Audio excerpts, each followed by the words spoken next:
Question 3.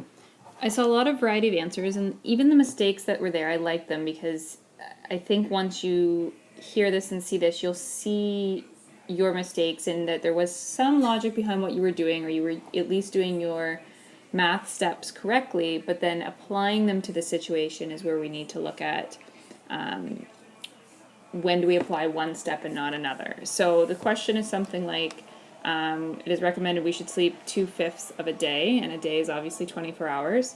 So we can think about this as 24 groups of 2/5.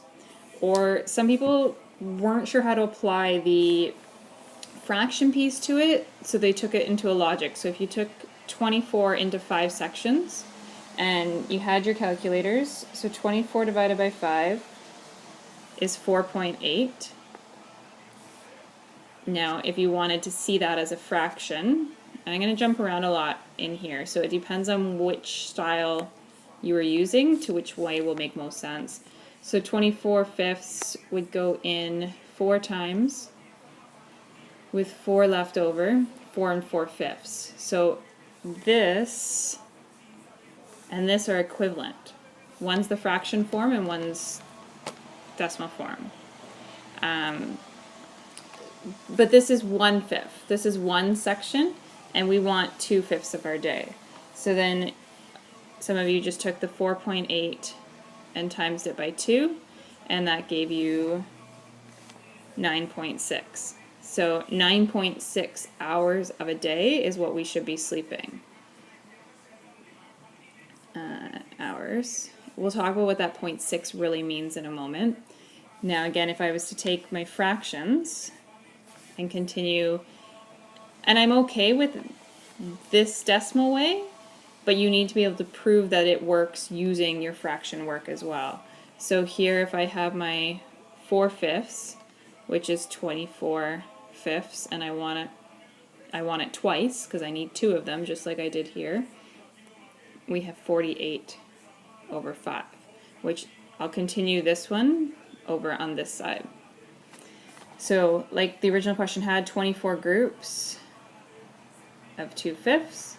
We multiply our numerator by numerator, so 24 times 2 is 48 over 5. I know I need to convert that, so 5 goes into 48 9 times with 3 left over. So now I have, and that's where this one, you're following in the same steps at this point, 9 and 3/5. So my answer is I need to sleep 9 and 3/5 of a day. Now this answer and this answer mean the exact same thing, but again, and so 3 divided by 5, sorry, if you did on your calculator, 3 divided by 5, it's going to equal 0.6. That's not 6 minutes, 60 minutes, 6 hours. We need to figure out what is 3/5 of an hour. So, sorry, 9 3/5 of a day, or you can reword that as you need to sleep 9 3/5 hours of a day. Our unit is hours. So what's 3/5 of an hour? Well, how many minutes are in an hour? We have 60. So 3 times 3/5 times 60. And we have 180 over 5.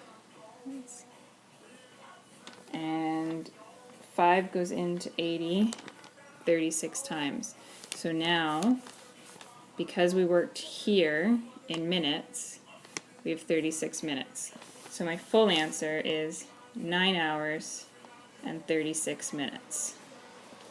And if you wanted to double check that with this 0.6, 0.6 times 60, 6 times 60 is 36 minutes. Okay, so it's about recognizing what units you're working in and making sense of what the numbers mean. And I know most of us, if not at this point very soon, can go through the motions of using the operations, but it's making sense of each number, the whole numbers, numerators, denominators, and what they mean to us.